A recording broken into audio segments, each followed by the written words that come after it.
In Paploma, they run bulls. In Cooper's Hill, they roll cheese.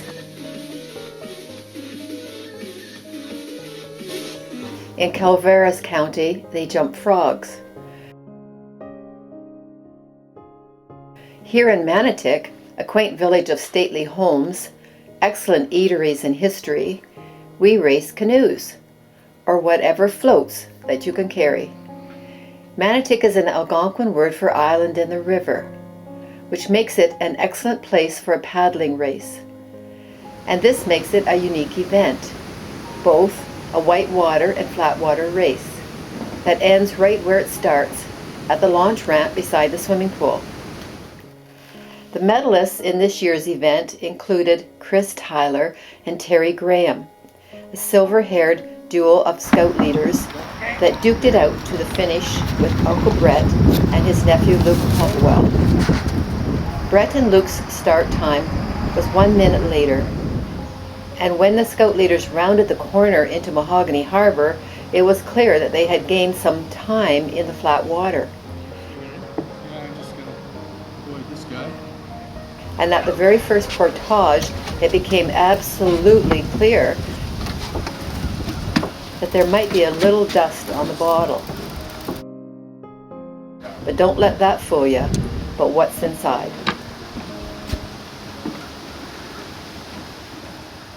This pathway steepens sharply and becomes a rain-washed gully that is difficult to climb even without a canoe on your head.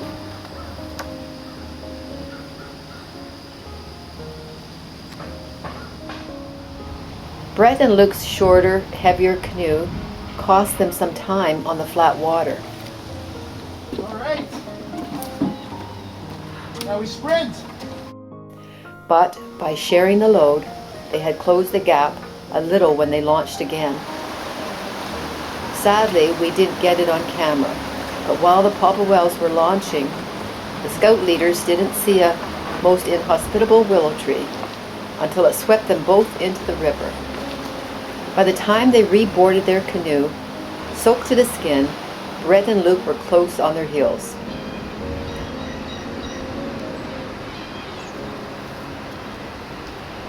This is the portion of the race where cunning can overcome strength.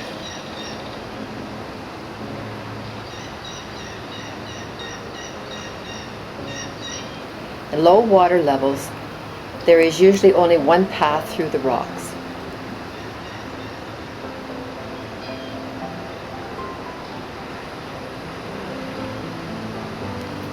From up on the bridge where this video was taken, it looks easy to spot the best route, but things look different on the water.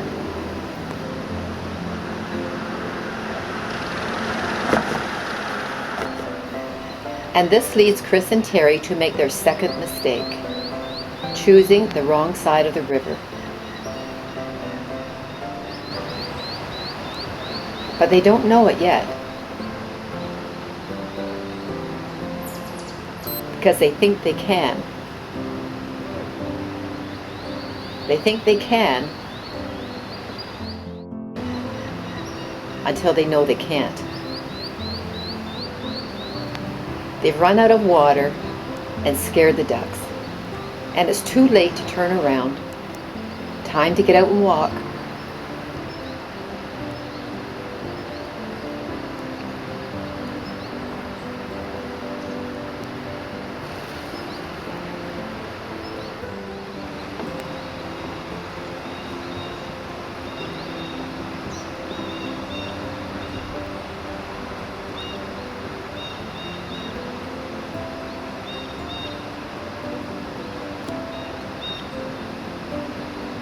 The rear paddler does most of the steering, but the front paddler usually makes the tough decisions.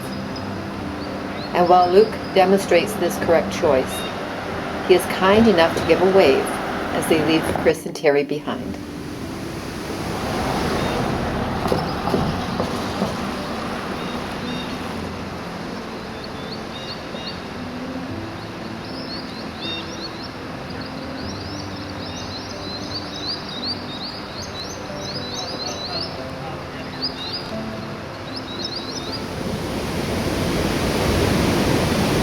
the roar of the final set of rapids before them, the paddlers were urged on by the multitude of spectators. Whoa! Great! Well, spectators.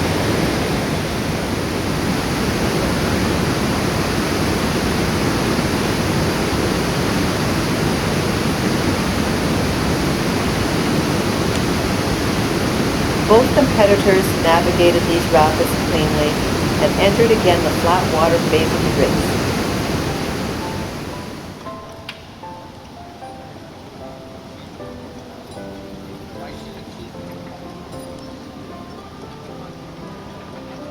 With the Long Island locks in sight, Brett and Luke were holding their lead, but they were nose to tail at the dock.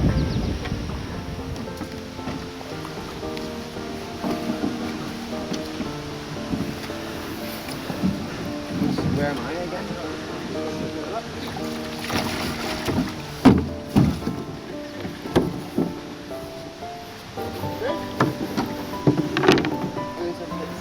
Jerry, whilst you're there, let's just tip this water in. There.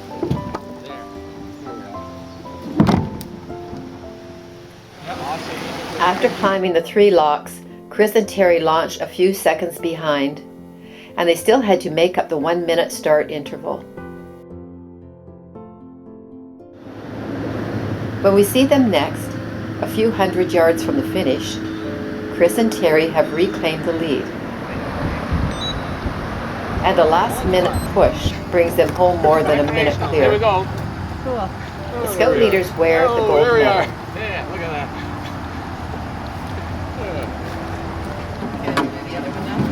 while Brett and Luke earn the silver, and both threaten to return next year.